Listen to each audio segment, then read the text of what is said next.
जय माता दी।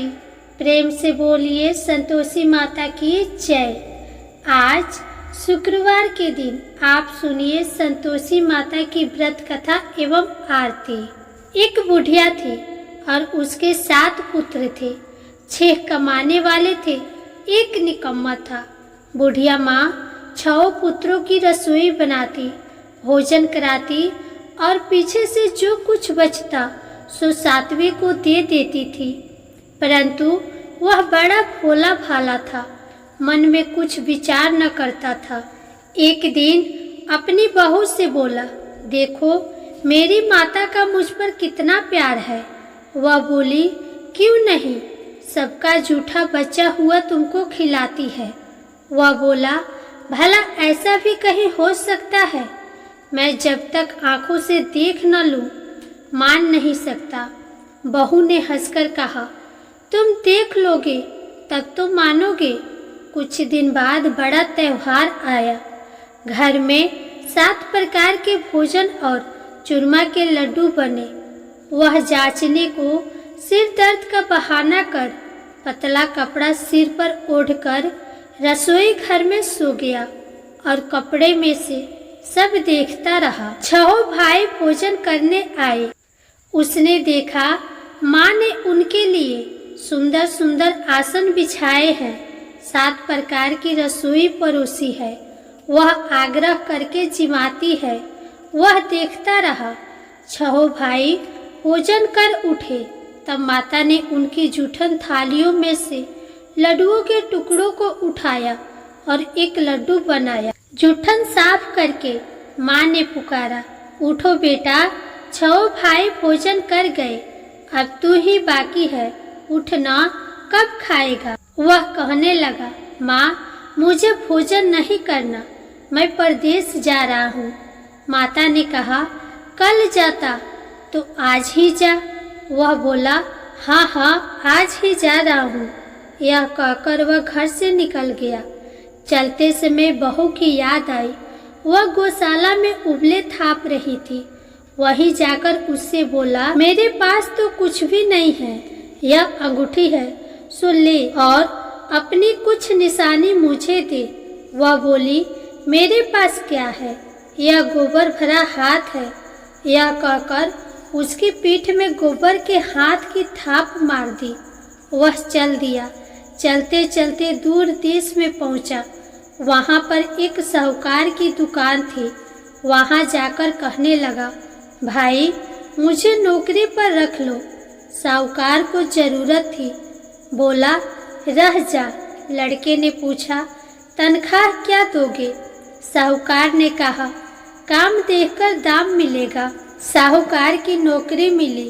वह सवेरे 7 बजे से रात तक नौकरी बजाने लगा। कुछ दिनों में दुकान का सारा लेन देन, हिसाब किताब, ग्राहकों को माल बेचना, सारा काम करने लगा। साहूकार के 7-8 नौकर थे। वे सब चक्कर खाने लगे कि यह तो बहुत होशियार बन गया है। सेठ ने भी काम देखा और 3 महीने में उसे आधे मुनाफे का साझेदार बना लिया। वह 12 वर्ष में ही नामी सेठ बन गया और मालिक सारा कारोबार उस पर छोड़कर बाहर चला गया। अब बहू पर क्या बीती सो सुनो।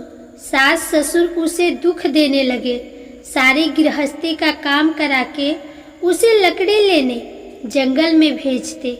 इसी बीच घर की रोटियों के आटे से जो भूसी निकलती उसकी रोटी बनाकर रख दी जाती और फूटे नारियल के खोपरे में पानी। इस तरह दिन बीतते रहे। एक दिन वह लकड़ी लेने जा रही थी कि रास्ते में बहुत सी स्त्रियां संतोषी माता का व्रत करती दिखाई दी। वह वहां खड़ी हो कथा सुनकर बोली, बहनों, यह तुम किस देवता का व्रत करती हो और इसके करने से क्या फल मिलता है? इस व्रत के करने की क्या विधि है? यदि तुम अपने व्रत का विधान मुझे समझाकर कहोगी तो मैं भी तुम्हारा एहसान मानूंगी। तब उनमें से एक स्त्री बोली, सुनो, यह संतोषी माता का व्रत है। इसके करने से निर्धनता, दरिद्रता का नाश होता है और लक्ष्मी आती है। मन की चिंताएं दूर होती है। घर में सुख होने से मन को प्रसन्नता और शांति मिलती है। निपुत्र को पुत्र मिलता है। प्रियतम बाहर गया हो तो जल्दी आता है। कुंवारी कन्याओं को मनपसंद वर मिलता है। राजद्वारे में बहुत दिनों से मुकदमा चल रहा हो तो खत्म हो जाता है। सब तरह से सुख शांति, घर में धन जमा होता है। पैसा जायदाद का लाभ होता है। रोग दूर हो जाता है और जो कुछ मन में कामना हो वे सब इस संतोषी माता की कृपा से पूरी हो जाता है। इसमें संदेह नहीं है। वह पूछने लगी, यह व्रत कैसे किया जाता है, यह भी बताओ तो बड़ी कृपा होगी।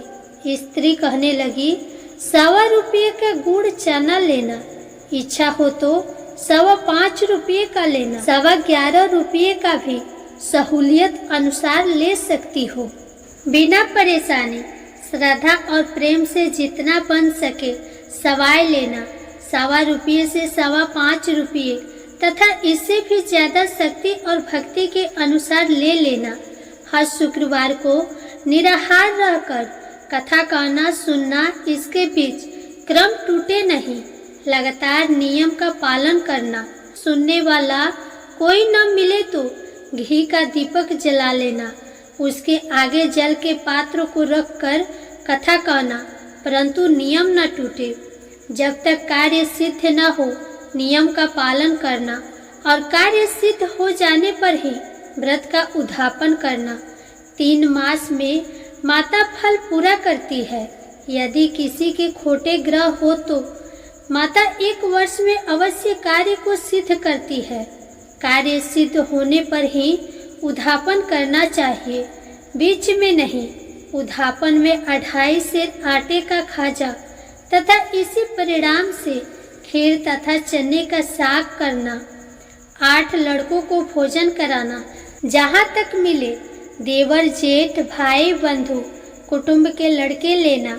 न मिले तो रिश्तेदारों और पड़ोसियों के लड़के बुलाना, उन्हें भोजन कराना। यथाशक्ति दक्षिणा दे माता का नियम पूरा करना। उस दिन घर में कोई खटाई न खा पावे, इस बात का ध्यान रखना। यह सुनकर बुढ़िया के लड़के की बहू चल दी। रास्ते में लकड़ी के बोझ को बेच दिया और उन पैसों से गुड़ चना ले माता के व्रत की तैयारी कर आगे चले और सामने मंदिर देख पूछने लगे, यह मंदिर किसका है? सब कहने लगे, संतोषी माता का मंदिर है। यह सुन माता के मंदिर में जा माता के चरणों में लौटने लगी। दिन होकर विनती करने लगी, माँ मैं निपट मूर्ख हूँ, व्रत के नियम कुछ नहीं जानती, मैं बहुत दुखी हूँ। हे माता जगजननी, मेरा दुख दूर कर, मैं तेरी शरण में हूँ। माता को दया आई। एक शुक्रवार बीता कि दूसरे शुक्रवार को ही उसके पति का पत्र आया और तीसरे को उसका भेजा हुआ पैसा भी आ पहुंचा। यह देख जेठानी मुंह सिकुड़ने लगी, इतने दिनों में पैसा आया, इसमें क्या बड़ाई है? लड़के ताने देने लगे। काकी के पास अब पत्र आने लगे, रुपया आने लगा। अब तो काकी की खातिर बढ़ेगी, अब तो काकी बुलाने से भी नहीं बोलेगी। बेचारी सरलता से कहती, भैया पत्र आवे रुपया आवे तो हम सबके लिए अच्छा है। ऐसा कहकर आंखों में आंसू भरकर संतोषी माता के मंदिर में आ मातेश्वरी के चरणों में गिरकर रोने लगी। माँ, मैंने तुमसे पैसा नहीं मांगा, मुझे पैसे से क्या काम है? मुझे तो अपने सुहाग से काम है। मैं तो अपने स्वामी के दर्शन और सेवा मांगती हूँ। तब माता ने प्रसन्न होकर कहा, जा बेटी, तेरा स्वामी आएगा। यह सुन खुशी से बावली हो घर में जाकर काम करने लगी। अब संतोषी माँ विचार करने लगी, इस भोली पुत्री से मैंने कह तो दिया तेरा पति आवेगा, पर आवेगा कहाँ से? वह तो स्वप्न में भी इसे याद नहीं करता, उसे याद दिलाने मुझे जाना पड़ेगा। इस तरह माता बुढ़िया के बेटे के पास जा स्वप्न में प्रकट होकर कहने लगी, साहूकार के बेटे सोता है या जागता है? वह बोला, माता सोता भी नहीं हूँ, जागता भी नहीं हूँ, बीच में ही हूँ, कहो क्या आज्ञा है? माँ कहने लगी, तेरा घर बार कुछ है या नहीं? वह बोला, मेरा सब कुछ है माता, माँ बाप भाई बहन बहू, क्या कमी है? माँ बोली, भोले पुत्र, तेरी स्त्री घोर कष्ट उठा रही है, माँ बाप उसे दुख दे रहे हैं, वह तेरे लिए तरस रही है, तू उसकी सुधि ले।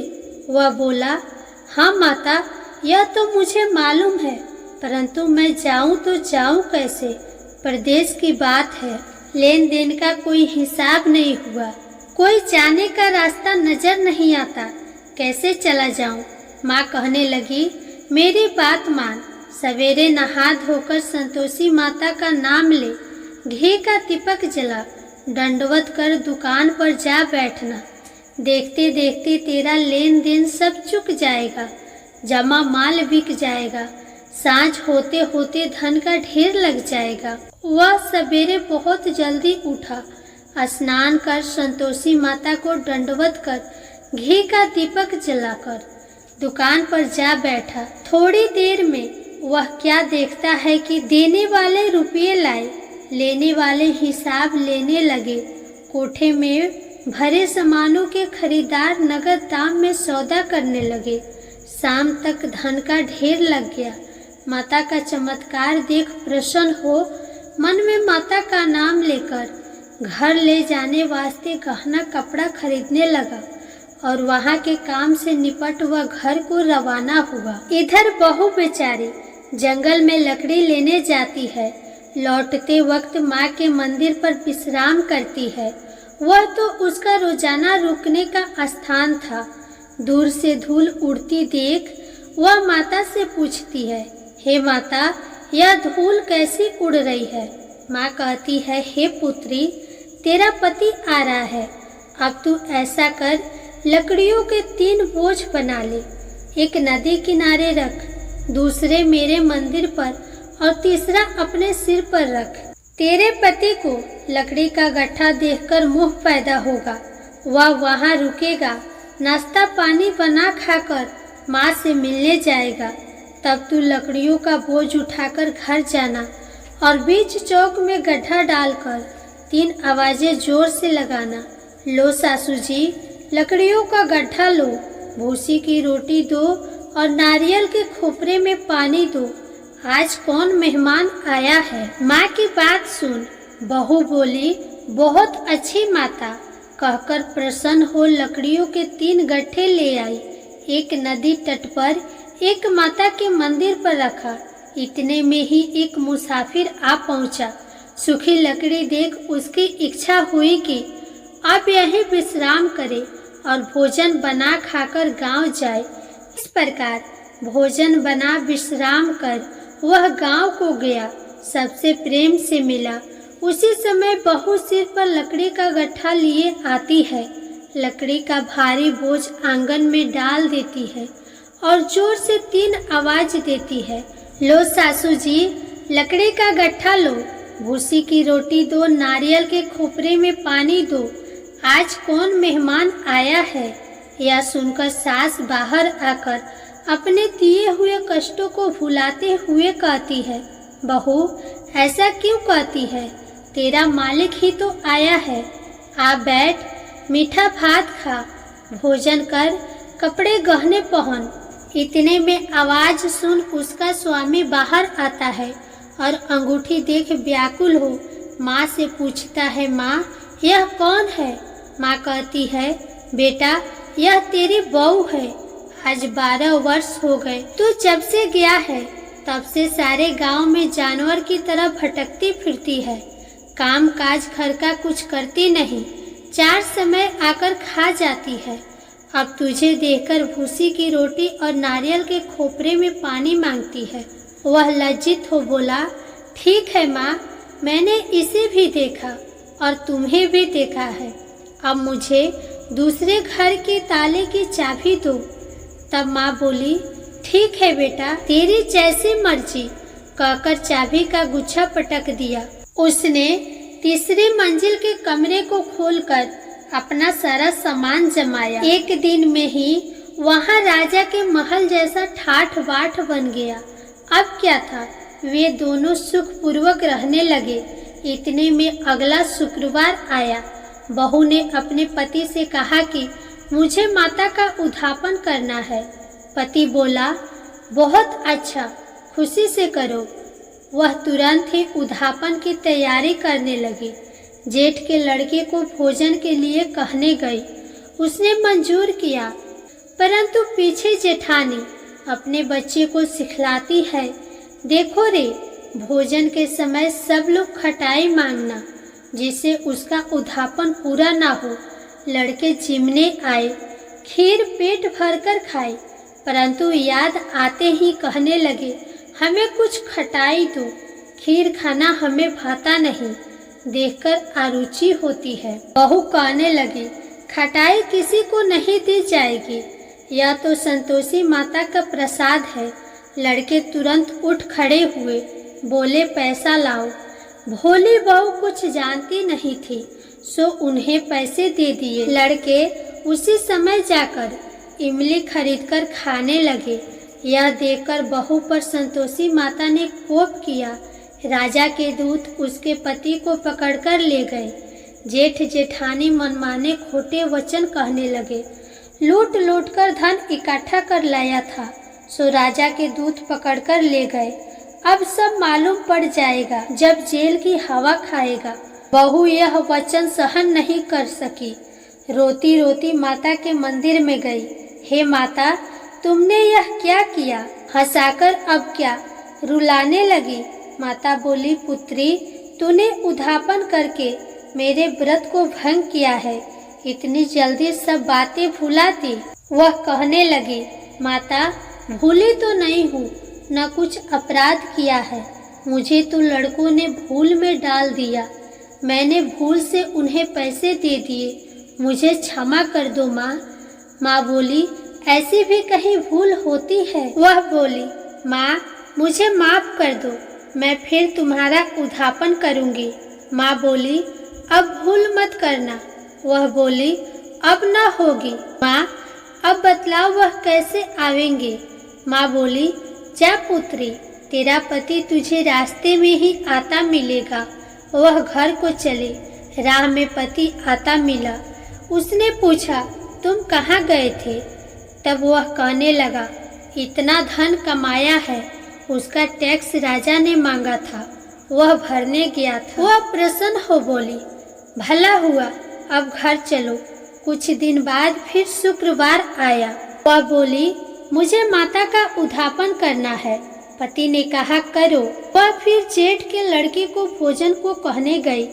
जेठानी ने तो एक दो बातें सुनाई और लड़कों को सिखा दिया कि तुम पहले ही खटाई मांगना। लड़के कहने लगे, हमें खीर नहीं भाता, जी बिगड़ता है, कुछ खटाई खाने को देना। वह बोली, खटाई खाने को नहीं मिलेगा, खाना हो तो खाओ। वह ब्राह्मणों के लड़कों को लाकर भोजन कराने लगी। यथाशक्ति दक्षिणा की जगह एक एक फल उन्हें दिया। इससे संतोषी माता प्रसन्न हुई। माता की कृपा होते ही 9वें मास उसको चंद्रमा के समान सुंदर पुत्र प्राप्त हुआ। पुत्र को लेकर प्रतिदिन माताजी के मंदिर में जाने लगी। माँ ने सोचा कि यह रोज आती है, आज क्यों न मैं ही इसके घर चलूं, इसका आसरा तो देखूं सही। यह विचार कर माता ने भयानक रूप बनाया। गुड़ और चने से सना मुख, ऊपर सूंड के समान होठ, उस पर मखिया भिन भिना रही थी। दहलीज में पांव रखते ही उसकी सास चिल्लाई, देखो रे, कोई चुड़ैल आ रही है, लड़कों इसे भगाओ, नहीं तो किसी को खा जाएगी। लड़के डरने लगे और चिल्लाकर खिड़की बंद करने लगे। छोटी बहू रोशनदान में से देख रही थी। प्रसन्नता से पगली होकर चिल्लाने लगी, आज मेरी माताजी मेरे घर आई है। यह कहकर बच्चे को दूध पिलाने से हटाती है। इतने में सास का क्रोध फूट पड़ा। बोली, इसे देखकर कैसे उतावली हुई है जो बच्चे को पटक दिया। इतने में माँ के प्रताप से जहाँ देखो वही लड़के ही लड़के नजर आने लगे। वह बोली, माँ जी, मैं जिनका व्रत करती हूँ यह वही संतोषी माता है। इतना कह झट से सारे घर के किवाड़ खोल देती है। सबने माता के चरण पकड़ लिए और विनती कर कहने लगे, हे माता, हम मूर्ख हैं, हम अज्ञानी है, पापी हैं। तुम्हारे व्रत की विधि हम नहीं जानते। तुम्हारा व्रत भंग कर हमने बहुत बड़ा अपराध किया है। हे माता, आप हमारा अपराध क्षमा करो। इस प्रकार माता प्रसन्न हुई। माता ने बहू को जैसा फल दिया वैसा सबको दे। जो पढ़े उसका मनोरथ पूर्ण हो। प्रेम से बोलो संतोषी माता की जय।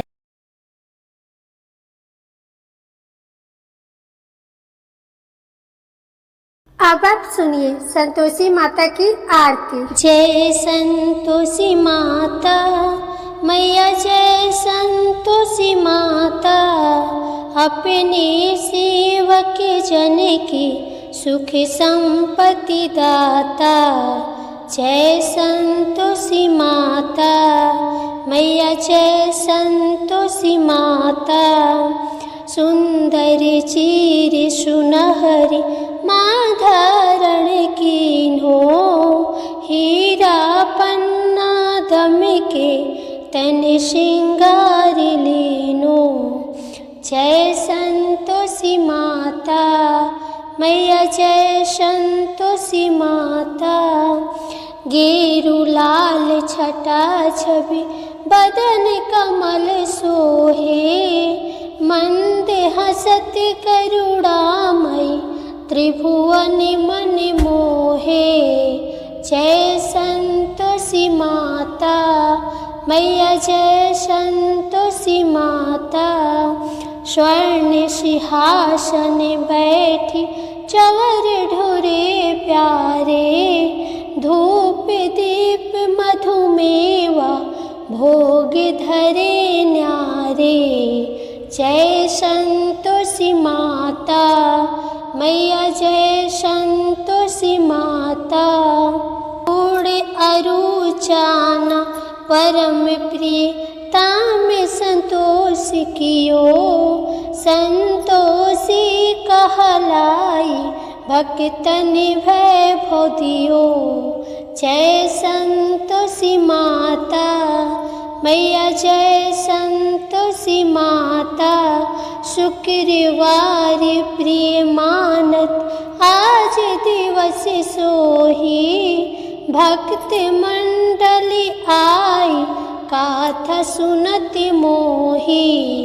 जय संतोषी माता मैया, जय संतोषी माता, मंदिर जगमग ज्योति मंगल ध्वनि छाई, विनय करे हम बालक चरणन सिर नाई। जय संतोषी माता मैया, जय संतोषी माता, भक्ति भाव में पूजा अंग कीर्ति की जय, जो मन बसे हमारे इच्छा फल दीजय। जय संतोषी माता मैया, जय संतोषी माता, दुखी दरिद्री रोगी संकट मुक्त किए, बहु धन धान भरे घरे सुख सौभाग्य दिए। जय संतोषी माता मैया, जय संतोषी माता, ध्यान धरो जो नर तेरो मन वांछित फल पायो, पूजा कथा श्रवण करे घर आनंद आयो। जय संतोषी माता मैया, जय संतोषी माता, शरण गहे की लज्जा रखियो जगदम्बे, संकट तू ही निवारे संकट संकट तू ही निवारे, दयामयी माँ अम्बे। जय संतोषी माता मैया, जय संतोषी माता। संतोषी माँ की आरती जो कोई नर गावे, रिद्धि सिद्धि सुख संपत्ति जी भर के पावे। ओम जय संतोषी माता मैया, जय संतोषी माता। प्रेम से बोलिए संतोषी माता की जय।